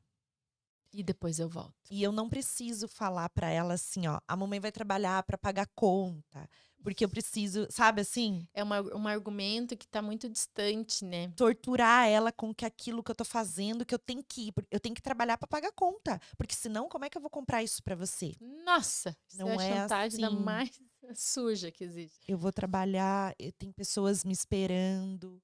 A mamãe também faz alguma coisa para servir as pessoas fazem junto com a mamãe. A gente realiza sonhos das pessoas, então a mamãe precisa ir lá. Eu preciso estar lá. É um outro significado do trabalho, né? Sim, eu acho bonito. Uma vez eu ouvi isso, né, muito distante. "Ah, mas que dinheiro? O que que é o dinheiro? O que que" É. olha essa relação de Eu vou compra. trabalhar para ganhar dinheiro. Nossa, é muito distante, a criança não É. acessa, né. E eu acho que a gente tem que confiar também nas crianças, dizer: "Olha, eu preciso ir, eu vou, mas depois eu volto". E lidar com a verdade é dar o direito da criança também, lidar com o que a verdade reverbera. Então, eu tô indo, pode ser que inicialmente ela fique com saudade, sabendo que você não vai estar ali com ela naquele momento. Mas eu acho que eu voto sempre em lidar com a verdade. Então, no quintal, às vezes algumas mães elas querem sair escondidos. Eu respeito, mas foram pouquíssimos casos, né. Teve uma mãe que falou assim: "Eu não estou preparada para me despedir, então eu vou sair escondida". Tem o tempo da mãe Tem o também, tempo da né? mãe, mas de modo geral eu sempre volto, falar: "Olha, fala que você está indo, mas que você volta". E quando aquele adulto da família volta, só dá para ela a certeza de que: "Olha, ele cumpriu com o que ele combinou, eu não fiquei desamparada, eu não fiquei aqui, cadê minha mãe, cadê meu pai", né. Então eu acho importantíssimo lidar com a verdade. Para nós que estamos do lado de cá, a gente também tem ferramentas para devolver para a criança. Lembra que a sua mãe falou que ela ia para academia? Então, ela deve estar malhando, deve, né, tá fazendo muita atividade física, daqui a pouco ela volta. Sua mãe não falou que ia trabalhar? Ai, o trabalho dela é muito importante, é muito legal, né? Não tenho dúvida que daqui a pouco ela já volta. Se eu demonstro para a criança dessa forma, que eu estou bem, que eu também estou feliz, eu demonstro segurança. Sem Agora, dúvida. se eu falo, a mamãe tem que ir trabalhar, eu tenho que fazer isso para ganhar dinheiro, eu coloco uma importância no trabalho que para a criança não É conecta, negativa, é não conecta. negativo. Não Eu conecta. tenho que trazer, a mamãe vai lá para ajudar as pessoas a realizarem os sonhos. Sim, Então, sem tem, dúvida. tem alguma coisa ali que vai mexer com ela. Nossa, mas a mamãe, né, no trabalho e tal. Isso vai gerando na criança uma admiração, né, e ela vê o quanto eu sou feliz em trabalhar, né. E pensar também que dentro da rotina da nossa casa, tem os vários momentos, né, os tempos da rotina. Vocês acordam, tomam um café, daí lava a louça. Então a criança ela vai percebendo que a vida ela tem essa rotina. Isso inclui a rotina tua de trabalhar e inclui a rotina dela de ter um tempo para brincar no quintal, na escola, na casa da avó, né. Então isso traz um contorno que é social, dos signos sociais. Então os adultos trabalham, as crianças brincam, né, isso é uma leitura e uma tradução de uma convenção social. Os adultos trabalham, né, e aí aos finais de semana é o dia que a gente tem para passear, não é? Ah, o Antônio, por exemplo, ele fala: "Ai, amanhã é final de semana?" Eu falo: "Sim". Então ele já entende que é o final de semana que eu estou em casa, que o pai dele está em casa, que tem outra logística, né. Eu acho que é ser maduro, no sentido não no maduro no sentido de trazer para o adulto, né, "Ai, porque a gente sabe", mas eu acho que é acreditar que a criança dá conta de entender esses signos, né, e que são fundamentais para estar Sim. em sociedade. Então, isso é um recorte mais, eh, menos afetivo, vamos dizer assim, mais prático mesmo, né. É dar para a criança a oportunidade dela entender esses momentos da vida, né, e esses ritmos de adulto e de criança e de todos, né, dentro da constituição da E família. tem adaptação que é um grande marco, e aí a gente olha nas escolas também, o que que é como as crianças, né, se veem dentro daquele ambiente. Então, são todas as crianças de uniforme, com a roupa igual, sentada igual, enfileiradas, ou enfileiradas as carteiras, ou na fila. Elas não sentam em roda, elas não Não se sentam no olha. chão, elas não se olham, não pode olhar, não pode conversar, não pode fazer isso, não pode fazer aquilo. E aí a criança ela vai perdendo. essa identidade Posso falar do individual dela. uniforme? Vou falar rapidinho. Porque eu sempre queria ir pra escola diferente. Essa é Eu você. odiava ir de uniforme. Eu. Todo mundo, me fala, quem que gostava de usar uniforme? Ninguém. A gente sempre dava um jeito de customizar. Ou Sempre. a gente rabiscava, a gente cortava a barra, ou a gente colocava isso, ou inseria um retalho. Meu Ai, Deus, porque a gente queria ser diferente. Eu não quero ser igual a você. Eu quero ter a minha individualidade. Eu quero exa fazer o meu papel no mundo. exatamente. Sabe que essa coisa do uniforme, aí tem pessoas que falam assim, mas ele faz parte da vida adulta, ele vai ter que usar, nem sempre ele não vai poder usar. O meu filho, ele é muito reticente de usar uniforme, mas acho que, né? Na Escola Parque, uma escola que eu dei aula lá no Rio de Janeiro, uma escola fantástica, as crianças usavam a camiseta da escola. Mas a parte de baixo, eles poderiam ir do jeito que eles queriam. Eu achava o equilíbrio perfeito, porque o uniforme também ele traz uma ideia de unidade, de eu faço parte dessa atmosfera, né? Então, eu estudo na escola Gaia, que é a escola do meu filho. Tem uma leitura, tem uma política, tem é, uma, um signo envolvido, e ele pertence àquilo. É bom ele sentir pertencente àquele lugar, né? E a camiseta, ela traz isso, né? Olha, nós somos uma unidade, é o grupo 4 da Escola Gaia. Mas em contrapartida, o que eu achava fantástico nessa escola é que a parte de baixo te permitia ser quem você é, né? Mostrar o que você gosta, o que você não gosta. Então é um sujeito que está em desenvolvimento e que ele está descobrindo o que gosta, o que não gosta. Então nessa escola eu achava incrível, porque daí os meninos iam com calção de futebol e chuteira, iam com coisa de fantasia na parte de baixo, mas ele tinha garantido que ele fazia parte, que ele estava apropriado daquela escola tão dele, mas ao mesmo tempo ele não deixava de dizer quem ele era, né? Eu não gosto de uniforme, eu já estou preparando o Antônio para o ano que vem, que ele vai mudar de escola, porque ele vai precisar usar. Se é um tratado da escola, se é um combinado da escola, a gente, como adulto, tem que trazer esse contorno, né? Que é necessário. Sim, Mas com muita dor no coração, porque eu acho que é, é isso, é um sujeito que está em formação e a gente sempre transgredia, eu com camiseta por baixo, é, dobrava a barra, porque é isso, a gente sim, tem a vontade e o desejo de mostrar quem nós somos, né, nesse mundo. E eu acho bonito quando a gente dá a oportunidade da criança ser quem ela é efetivamente, né? sim. Nossa, tanta coisa, né, Bru? Tanta coisa. Eu só queria tocar num ponto que é sobre o desfraude. É uma coisa muito importante nas escolas. E o quintal tem crianças muito pequenas, né? Só que né, já escutei várias histórias. Nossa, hoje a professora, ela fez xixi, sabia, tia Fer, que ela fez xixi e aí a professora deu 2 estrelinhas para ela. Então, assim, o desfraude, ele tem um preparo e um processo. O foco não é no resultado no desfraude, que é retirar a fralda. Quem retira a fralda não é o adulto, é a criança. A criança precisa se ver sem a fralda. A fralda ela foi inserida porque a criança não tem o controle do esfíncter. Não é porque a criança é criança, é porque é fisiológico. Ela não Exatamente. tem como segurar. Por isso a fralda foi introduzida ali. Mas ela não nasceu de fralda. E ninguém fica de fralda para o resto da vida. A Uhum. não ser por uma intercorrência, uma Sim. doença, alguma coisa que a pessoa precisa usar. Mas, deixando isso de lado, o preparo da criança, ela demonstra sinais. E aí a gente tem o costume de fazer o quê? De novo, aponta para a criança e fala: Nossa, mas ela já está com 3 anos e ainda usa fralda? Cansa, né? Esse Cansa. mundo. Uhum. Porque a gente não consegue olhar para a criança e perceber. É mais fácil a gente querer tirar.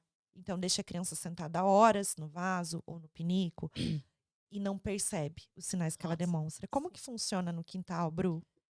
É, te endosso tudo que você falou, concordo com tudo. O processo de desfraude no quintal vai muito dessa percepção. Quando a família traz assim, eu quero desfraudar a Fernanda, eu sempre gosto de ter um tempo, de ter uma conversa para entender melhor, né? Mas sim, a gente parte. de perceber que a criança está contando pra gente que ela não quer mais usar fralda, né? Seja por se incomodar com a fralda, seja por pedir para usar o vaso, seja por ficar um longo período sem fazer xixi, e aí quando ela faz xixi, faz aquele xixizão. Mas parte sempre da escuta da criança, de entender, de perceber que ela tá contando pra gente que ela tá pronta para o desfraude.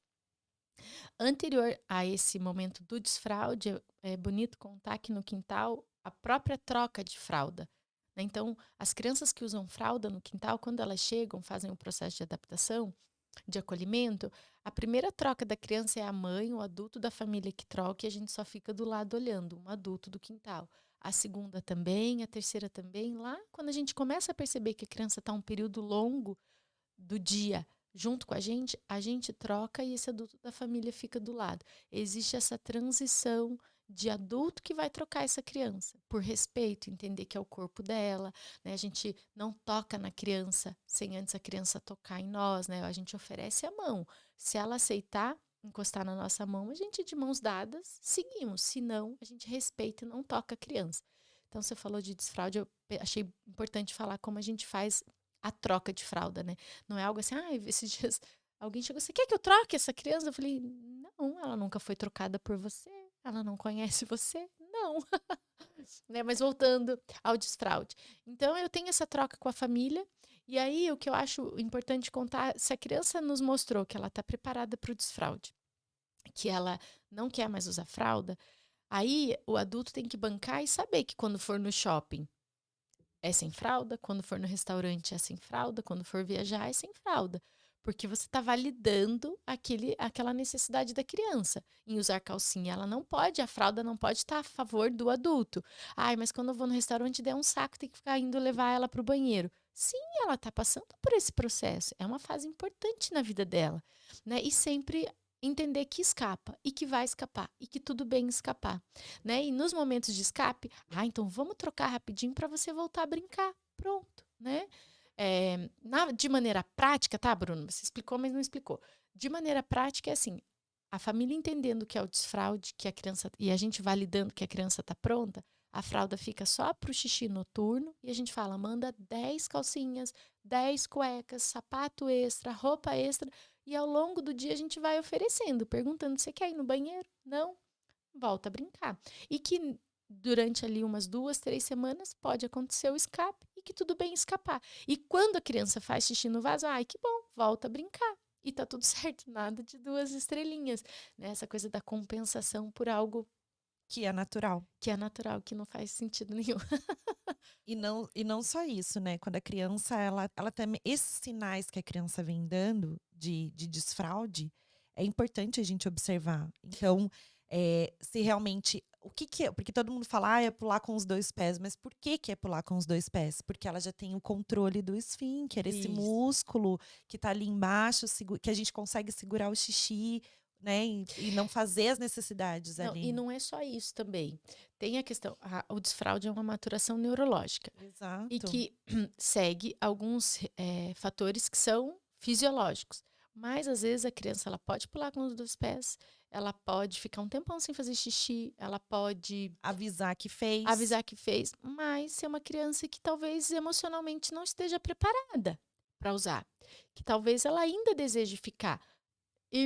Crianças que têm irmãos menores, que ainda usam fralda, é muito comum a criança, mas ela já fica, ela já pede, vamos tirar essa fralda, e a criança é resistente para não querer tirar, por alguma razão mais emocional do que necessariamente fisiológico.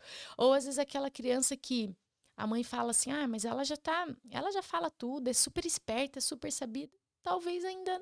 Então, acho que é o combo, eu acho que é esse É, olhar é o holístico. processo, É o né? processo. Claro que a gente tem alguns sinais que norteiam para onde eu devo olhar, para o que eu olho para saber se essa criança está pronta, né? E eu acho que sempre devolver também para a criança. Olha, você está percebendo que você já está pedindo para fazer xixi no vaso?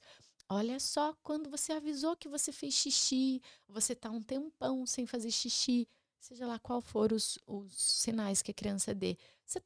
Que tal você usar calcinha? Você acha que está na hora de perguntar para a criança? Pode ser que a partir desses sinais que a gente já entendeu que sim. trocar, conversar, trazer para o diálogo, né? Mas eu acho que não pode nunca partir do adulto pela ideia de que eu não quero mais gastar com fralda, com a ideia de tipo, Ah, tá ai, na hora. tá na hora, já é 3 anos, ela já tá na hora. Ah, a filha da minha vizinha tem 2 anos e meio e já desfraldou. Não, a filha da vizinha é a filha da vizinha, tua filha é tua filha. Né? Essa Exatamente. comparação e esses marcos. De novo, tem os marcos, eles são guias de desenvolvimento, mas eu acho que tem que olhar para cada criança. E, por favor, não condenar no escape. Não brigar com a criança porque fez Não, xixi. Todo mundo fala, ai, mas o cachorro a gente briga e faz. Nem com o cachorro nem a com o gente deve cachorro. fazer isso, né? É, Porque o cachorro também tem o guia do processo dele para ele fazer para ele o fazer xixizinho lá na naquele fralda. lugar. Então, assim, brigar com o cachorro porque ele fez xixi. Então, assim, gente, é natural, é fisiológico. A criança não consegue segurar. Muitas vezes ela tá brincando, ela não quer ir no banheiro. E essa fala de, ai, mas também ela não faz porque ela tava brincando e daí ela não quer parar de brincar. Para É, exigir, não, claro que não. Ela tá lá feliz brincando, por que que ela vai parar, querer parar? exatamente. Tudo bem, né? E o que você falou no começo é muito Orientar a importante. criança. Olha, aí né, já aconteceu a Maria Cecília querer ficar sem a fralda, né? Muito calor, alguma coisa, e eu tirar a fralda dela, porque a pedido dela, mas depois ela pediu para eu colocar de De novo. novo. E aí eu tirei, e aí teve o escape. Eu falei assim, filha, tá tudo bem, a mamãe vai limpar. Se você quiser, depois a mamãe te leva no banheiro na próxima vez. Pronto, acabou, limpa e acabou. Não fica condenando a criança. É, ou fazer Não um faz xixi. combinado. Ou no quintal a gente traz muito pro combinado. Falar, olha, esse escapou. Da próxima vez vamos tentar ser mais rápido que o xixi. Então daqui a pouco, quando eu perceber que você tá muito envolvida brincando, eu vou te convidar para ver se você quer fazer xixi. Porque às vezes você pode não sentir que tá com vontade, mas o xixi tá aí. E aí antecipar também. Trazer para responsabilidade do adulto de tempos em tempos ir lá perguntar. Pode ser que ela não queira, mas pode ser que ela sente e sai um xixizinho, né? Sim. É, e nunca condenar. Eu acho que nunca condenar o xixi que escapou, sabe? Uma coisa que você falou no começo que é super pertinente: ninguém fica de fralda para sempre, salvo algumas exceções, né? Sim. Mas uma criança com desenvolvimento é, Integrativo. integrativo, ela em algum momento vai chegar a hora dela desfraldar e aí esse momento ela vai ter adultos. Ela precisa ter adultos que acompanhem ela nesse processo, mas é algo que ela faz por ela. A autonomia a gente não dá para a criança. A autonomia é adquirida pela criança, mas é ao lado de adulto que esteja com ela nesse processo dela adquirir essa autonomia para pôr o sapato sozinha, para não usar mais fralda, para lavar as mãos, né? Então, a autonomia a gente não dá. É uma conquista da criança junto de um adulto que confia nela. Olha que bonito isso. Sim, é igual eu falar assim: a gente vai sair, filha, você sabe onde fica o seu sapatinho lá na lavanderia. Você pode pegar, por favor, e colocar lá na porta pra gente sair? Você está entregando algo que a criança pode fazer sozinha. Ela vai adquirir autonomia. Essa conquista, com certeza. Então, cada vez mais, né? Cada vez mais. Bru, muito lindo tudo isso. Eu amo Quintal Baobá, sou suspeita pra falar, não tenho, né? Eu só acho que eu nem deveria falar, porque é puxa-saco mesmo do lugar, porque eu Tudo amo, certo. tá tudo certo. E eu tô muito feliz com a minha escolha, tô segura, acho que é isso. A gente precisa cada vez mais trazer essa parte da integração. O que é integrar uma criança, né? Então, resumidamente, tudo isso que a gente falou, esse olhar, essa observação que a gente tem com a criança, a individualidade e essência, é a gente entender as necessidades da criança, não só físicas, né, fisiológicas, naturais e tudo que a gente precisa, como desfraude, por exemplo, mas a gente entender as necessidades emocionais e espirituais da criança, como Sim. que ela está se sentindo. Quando a gente valida um choro, quando a gente pergunta como ela está se sentindo, quando a gente acolhe, quando a gente registra memórias afetivas na vidinha dela, quando a gente entende que o brincar livre é essencial para o desenvolvimento. É vital, Isso é integrar. Isso é a gente falar de educação. com certeza. Eu queria que você deixasse uma mensagem. A gente está encerrando, eu não queria encerrar, porque eu queria falar mais. Muita coisa para É falar. muita coisa, a gente, né? Eu queria que você falasse, assim, qual é o melhor brinquedo na vida da criança e que mensagem que você pode deixar para esses pais. O que eles podem fazer em casa para ajudar no desenvolvimento? Que tipo de, né, de atividade, por exemplo? Ou alguma coisa que você queira trazer que conecte com esses pais que precisam tirar mais os filhos das telas. A gente vive cada vez mais em apartamentos fechados com as crianças, pandemia, aula online e tudo que vem vindo. E agora férias, os pais precisam de uma orientação. Ai, primeiramente, obrigada. Obrigada a você. Nossa, muito, muito feliz. Eu acho que para os pais, assim, adultos, ouvintes e interessados, né, pela cultura da infância, pelas crianças, eu acho que é entender. A maior dica, assim, de que quando um bebê nasce, a nossa aflição como mãe e pai é nutrir das necessidades básicas. Se dormiu, se comeu, se está protegido, né? E entender que o brincar ele é essa atividade necessária na vida da criança. Então, eu preciso dar comida para minha criança, eu preciso que ela durma, preciso que ela esteja aquecida e eu preciso garantir que ela possa brincar. Né? Eu acho que é a virada de chave, assim. Né? Ela comeu, ela dormiu, ela precisa brincar. Né? Isso a maior parte do dia. Então, eu acho que também daria outro podcast só falando do uso de telas, né? Mas não vai caber aqui. Então, falando do brinquedo, né? Qual o melhor brinquedo?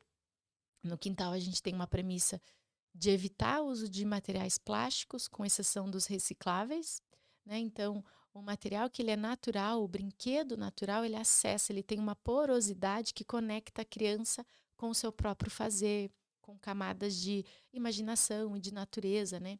Então, evitar materiais plásticos. Isso a gente tem em casa, hein? Esses materiais. Os melhores brinquedos a gente encontra em qualquer lugar. Quais são, Bruno, os melhores brinquedos? Tudo que vem da natureza, graveto, pedra, água, terra, argila, né? Então, se a gente bem botar reparo e a gente passear com a criança num parque, se ela não tiver nenhum brinquedo, ela vai encontrar uma pedrinha, ela vai encontrar um graveto e ela vai fazer daquilo brinquedo. Né? Então, os melhores brinquedos, respondendo a sua pergunta, são aqueles brinquedos que dão mais margem para a criança criar. O brinquedo que vem pronto da Fisher-Price, ele já diz para a criança o que ela deve fazer e como deve fazer. Você aperta aqui, pim, pom, pom, pom, pom, pom, pronto, acabou a brincadeira.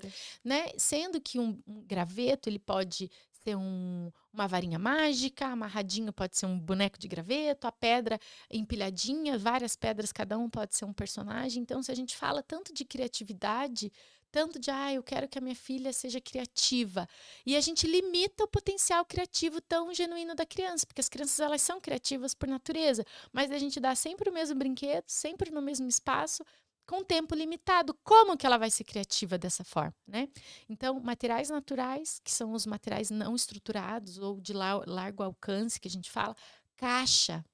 Você já ouviu aquele relato de eu dei o presente para ela, ela quis brincar com a caixa? Uhum. É o Né? que a gente mais ouve, né? É o que a gente mais ouve. Porque a caixa, uma caixa quadrada, sem nada, ela vai lá e fala para a criança, assim, cutuca a criança e fala assim, vem brincar comigo. Ela desafia a criança. A criança, ela gosta de ser desafiada. Aquele brinquedinho da Fisher-Price que você aperta, não desafia, não desloca o pensamento, não mobiliza a criatividade. Então, a criança, ela se vê assim, tá, e daí? Então, materiais naturais, caixa, brinquedos recicláveis, pote, colher, né? E aí, pensando nesse contexto de férias, nesse contexto de casa, lembra que eu falei sobre os espaços preparados? Quanto mais, primeiro, tudo que tem valor a gente cuida, né? Então, se eu reconheço que o brincar tem valor na vida da criança, eu vou cuidar e garantir para que ela, na jornada dela, ela possa brincar. E aí, eu vou preparar esse espaço para ela brincar. Lembra que a gente falou de quando a gente coloca algo que ela gosta, ela fica ali um tempo envolvida? Então, quanto mais eu preparo esse espaço, seja em casa, seja na praça, seja em qualquer lugar, e a chance dela brincar envolvida é bem maior do que eu falar, vai lá pro seu quarto brincar. Ela vai chegar naquele espaço igual, com as coisas ou bagunçadas ou em caixas misturadas. Então, um exemplo prático. O Pedro, ele adora brincar de carrinho. Então, eu vou pegar uma caixa de papelão, eu vou montar uma oficina, eu vou montar um lavacar. Que convite que eu posso dar para ser o mesmo carrinho que o Pedro tem dentro da caixa dele desde sempre? Que convite. Como que eu apresento esse mesmo carrinho de um jeito diferente? As bonecas. Nossa, ficou bem sexista agora, né? Carrinho e boneca, mas enfim. A boneca. São as mesmas bonecas. Então, hoje a gente vai dar um banho de boneca. Pega pote, tupperware da cozinha. sabonetinho do banheiro, esponjinha. Ah, então vamos fazer um contexto de dar banho na boneca? Outro dia não vai ser banho, vai ser shopping. Vai ser, o carrinho agora não é um lava-cara, agora é um posto de gasolina.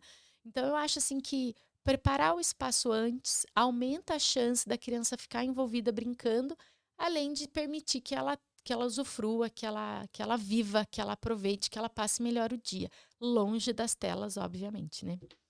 Telas é muito prejudicial Não é para o muito. desenvolvimento da criança. Gente, não dê celular para sua criança, por favor. É um caminho sem volta. Ah, mas eu não tenho o que fazer. Então, Tem o que fazer. Todo mundo tem. todo mundo tem, exatamente. Então, vamos dar uma orientação aqui. Pega materiais de fácil acesso. Então, por exemplo, vai nessas lojinhas que tem de material de jardim, de alguma coisa, e deixa numa caixa para a criança brincar.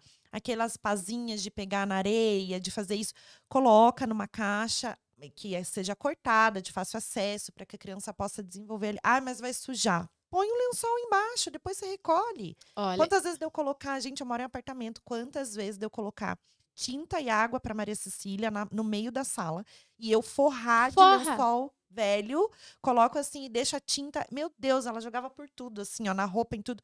Depois eu peguei ela, filha, agora vamos tomar banho, a gente se lava, porque a gente precisa sair, porque eu não queria deixá-la na frente da televisão. Então eu dei alguma coisa que ela ama Sim. e ali foi. E eu E- precisei fazer, eu consegui fazer o que eu tinha que fazer, Sim. sem deixar na tela. Sem deixar na tela. Eu acho, vai ser bem cruel isso que eu vou dizer, mas quando adultos, que são adultos, falam, ai, mas não tenho o que fazer, ai, mas não sei o quê, eu acho que é irresponsabilidade. Eu arrisco dizer que é uma violência para a criança ela ficar vítima do celular, vítima dessa coisa que não tem relação Não, nenhuma, né? ela fica estática, assim, Ela ó. fica estática, Eu não tô então. dizendo que a Maria Cecília não assiste, tá, Bru? Eu não posso falar isso porque ela assiste. Só TV, que TV. o Tony assiste TV também. Só que o que acontece? Existe o O tempo tempo. limitado, o combinado, e não é todo dia. E olha, Não é 24 horas, não é nem 1 hora por dia. Nada. Ela assiste ali. Aquele tempinho desliga. Entendeu? A gente tem esse combinado. e sabe que eu acho, eu arrisco dizer que para qualquer criança, se você falar para ela assim, você quer assistir TV ou vamos e propor algo muito incrível de brincadeira. Claro que tem crianças que elas já esqueceram o prazer de como é brincar. E às vezes a escolha dela vai ser ficar na TV mesmo.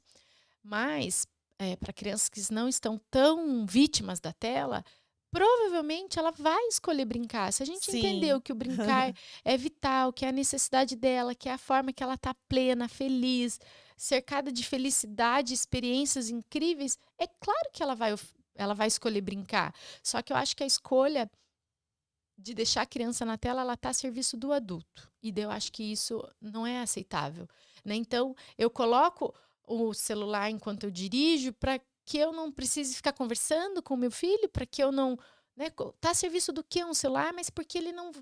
O que uma criança faz dentro do É carro aquilo que ela. eu falei, saber ensinar a criança a lidar com o tédio também, porque a Sim. gente fica assim também. Sim. E aí a gente tem que ficar preenchendo. E dá trabalho. Dá trabalho, é um Contempla o esforço. sol, olha a nuvem, olha lá pra fora. Com certeza. Quando você vai no parque, por exemplo, que você leva um monte de brinquedo pra criança, por que você não deita na grama e não olha pro céu? Pro céu. Né? Abraça uma árvore. Sempre quando a gente vai lá fora, eu falo, filha, abraça a árvore, que hoje ela tá muito feliz. Olha como ela tá verdinha. Daí, Com certeza. agora no inverno, né? As árvores estão secas, Com as né? folhas, né? Daí eu falo, filha, olha, ela ficou. Caiu todas as folhas dela. Cadê? Onde será que tá o ninho do passarinho? E eu faço ela pensar.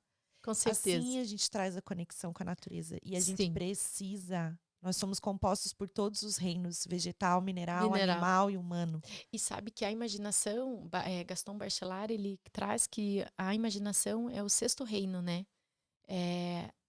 Mas aí a gente, conforme o ser humano foi se desenvolvendo e crescendo e evoluindo, a imaginação e a intuição foi deixada de lado. Mas ele traz como a imaginação e a intuição o quinto elemento da natureza, né?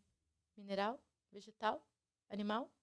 Humano, o eu, né? O quinto elemento da natureza. Nossa. A imaginação. Mas daí isso a gente foi deixando de de Com imaginar, certeza, né? com todas as interferências externas que a gente Mas a tem. criança ela já nasce, né? Daí com todas as interferências externas ela vai deixando de acessar. Mas a imaginação é um caldeirão de tudo que nós já vivemos enquanto humanidade, né? Então quando a gente fecha o olho e imagina alguma coisa, é uma capacidade incrível, mas a gente deixa porque a gente vai Limitando. limitando, exatamente. Ai, meu Deus! Ai, fala para essa câmera aqui, deixa Ai, a mensagem final para os pais e o que você quer transmitir com esse amor que você tem por essa profissão maravilhosa que é ensinar e educar nossas crianças. ai, meu Deus! Ai, que mensagem para pais, adultos interessados. É, encontrar e reconhecer, né, eu acho que reconhecer a importância do brincar na vida da criança e fazer caber o brincar, né? Eu acho que cada vez mais a gente está recortando o tempo da infância com atividades que não privilegiam o brincar com e na natureza, né? Então, reconectar mesmo, investir tempo, dar trabalho, mas é a nossa missão enquanto adultos que se relacionam, né? Seja na condição de pais ou educadores de escolas, né? Então, acho que é isso.